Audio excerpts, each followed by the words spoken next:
पिंगला सोचती है कि मैं वो वृद्ध हो जाएगा, तो क्यों ना मैं यह अपने जार को खिलाऊं, वह जवान रहेगा, मैं उसके साथ भोग करूंगी, आनंद लूंगी। देखो काम की भावना कितनी है, उससे काम प्राप्त करना चाहता, भोग प्राप्त करना चाहता है। अमर फल दिया पति ने उसको, वह देता है अपने जार को, सहीश को। और रात में जब देता है,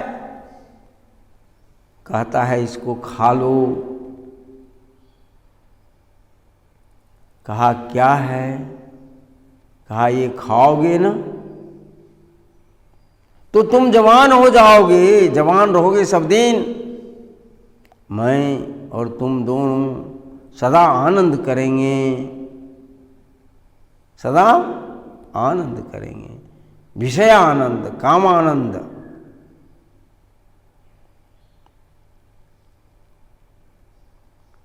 पिंगला ने कही खा जाओ, कहा खा जाएंगे प्रिय, रख दो ना, विश्वास नहीं है। कहा जरूर विश्वास, विश्वास क्यों नहीं, मैं आपकी हूं और आप मेरे, फिर विश्वास कैसे नहीं। कहा जरूर, तो रख दो, खा लूंगा। पिंगला रख देती है, वह जो अपना कीड़ा करना था वो कर लिया, लौट करके चली आई।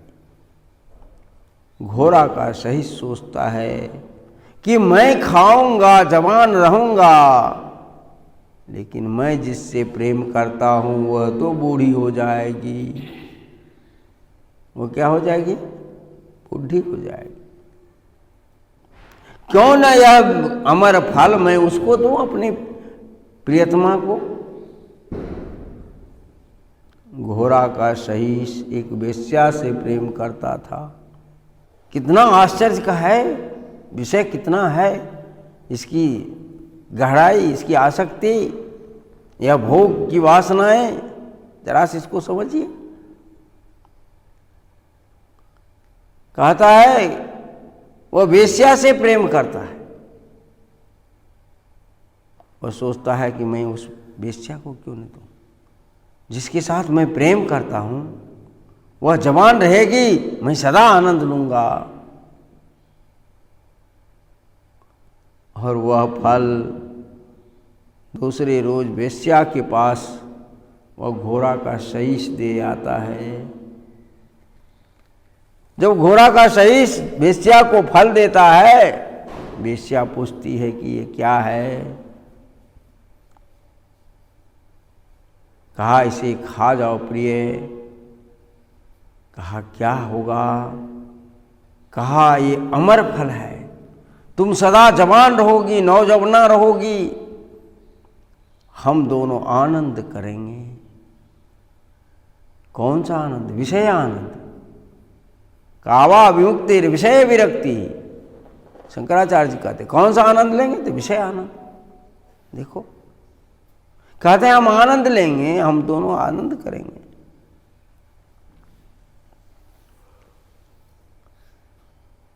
और वेश्या कहती है रख दीजिए प्रिय, खा लूंगी, खा लूंगी। जब खा लूंगी कहते हैं तो बार बार प्रेशर करने पर भी वेश्या नहीं खाती है, बार बार आग्रह करने पर भी वेश्या उस फल को नहीं खाती। कहते रख दीजिए, रखवा लेती है। और काम क्रीड़ा के बाद दोनों लौट जाते हैं अपने अपने।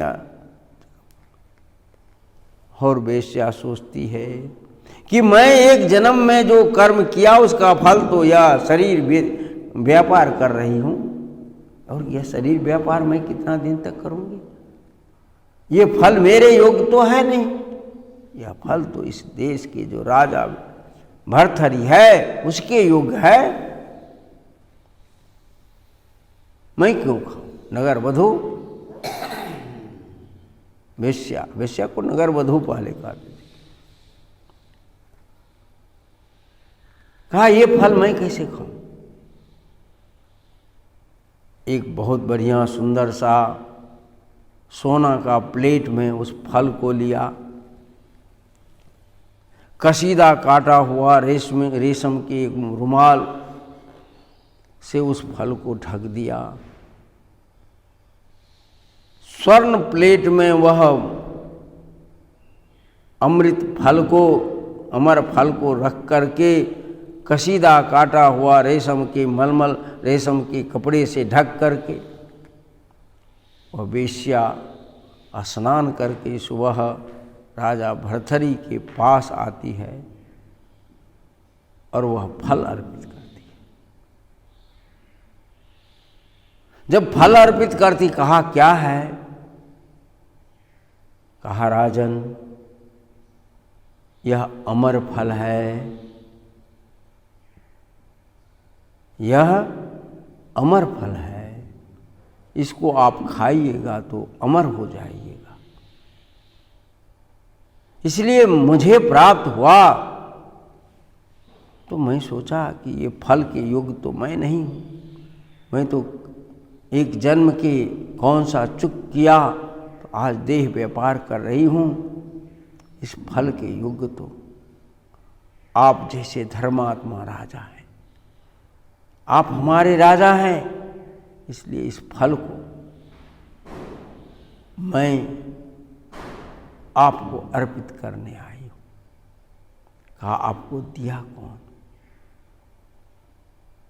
कहा यह फल मुझे आपके ही अस्तबल के एक सहीस ने हमें दिया है।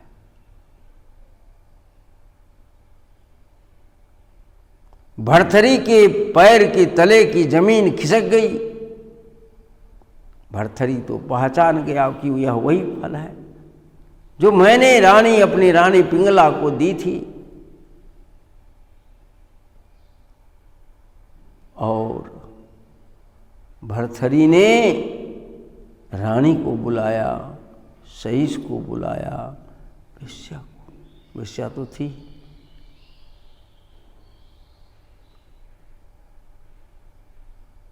और सबसे पूछा। अब सत्य तो छिपेगा नहीं, सत्य तो वो सामने आ गया, सारी बातें सामने आई। भर्तृहरि ने कहा धिक्ताम च तम च माम च इमाम च मदनम च, सबको धिक्कार है, कामदेव को धिक्कार है, ये सब मामूज को धिक्कार है, तुमको धिक्कार है, सबको धिक्कार है। और भर्तृहरि को वैराग्य हो गया और अमरता को प्राप्त किया भर्तृहरि। वह अमर फल से अमरता को, आज भर्तृहरि का नाम ले ले, मतलब कावा विमुक्तिर विषय विरक्ति, जो विषय से विरक्त है। आगे पद है कावा विमुक्तिर विषय विरक्ति। इस संसार से मुक्त कौन व्यक्ति है? जो विषय से विरक्त है, अर्थात वैराग्य है। भर्तृहरि ने समझा कि ये जिस अमर फल को मैंने रानी को दिया वह रानी नहीं खाई, रानी ने सहेस को दिया, सहेस नहीं खाया, और सहेस अपने चाहने वाली वेश्या को दिए, वेश्या नहीं खाई, और वह फल मेरे पास आ गया। इसके बीच में कामदेव है, मदनम अर्थात कामदेव। इसलिए कामदेव को भी सब धिक्कार है, मुझे धिक्कार है, वेश्या को धिक्कार है, नौकर को धिक्कार है, जो इस अमर फल को पाकर के कोई खाया नहीं। अर्थात भर्तृहरि को वैराग्य आ गया और अपने भाई, छोटे भाई विक्रमादित्य को बुला करके राजगद्दी सौंप दिया। सत्य उद्घाटित हुआ और राजगद्दी सौंप करके तपस्या में लीन हो गए, फकीर हो गए। तो भर्तृहरि ने कहा कि यह विषय रूपी जो काम है, विषय है, यही तो बंधन है और इसी का त्याग मुक्ति है। शंकराचार्य जी कहते हैं कावा विमुक्तिर विषय विरक्ति। इससे मुक्त कौन है? जो विषय से विरक्त है, वैराग्य है। वैराग्य मेवा भयम, भर्तृहरि ने कहा। जो विषय से मुक्त है वही वैराग्य को प्राप्त है, और जो वैराग्य है वही संसार से मुक्त है। यह भव सागर से भी मुक्त वही हो सकता है जो जिसके जीवन में वैराग्य है। राग ही बंधन है, वैराग ही मुक्ति है। शंकराचार्य जी कहते हैं कावा विमुक्तिर विषय विरक्ति। अब शंकराचार्य जी आगे कहते हैं कि को अस्ति घोरो नरकः स्वदेहा तृष्णा क्षय स्वर्ग पदम किमस्ति। यहां आता है कि को अस्ति घोरो नरकः स्वदेहा। कहते हैं कि इस संसार में घोर नरक क्या है? घोर नरक, नरक की कामना लोग इस धरती से, शरीर से ऊपर की करता है। जे कहीं ऊपर में नरक है, स्वर्ग है, न ऊपर में स्वर्ग है न ऊपर में नरक है। नरक और स्वर्ग आपके जीवन में है। मानव के जीवन में ही नरक है और स्वर्ग है।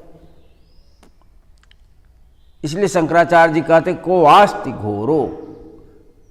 घोर नरक क्या है? कहा को आस्ति घोरो तो नरकः स्वदेहा। नरक क्या है? घोर नरक तो स्वदेह, अपना ही शरीर। क्यों यह घोर नरक है? क्योंकि सारा दुख का कारण यह शरीर ही तो है। ये तृष्णा ही तो बार बार दुख के दलदल में ले जा रही है।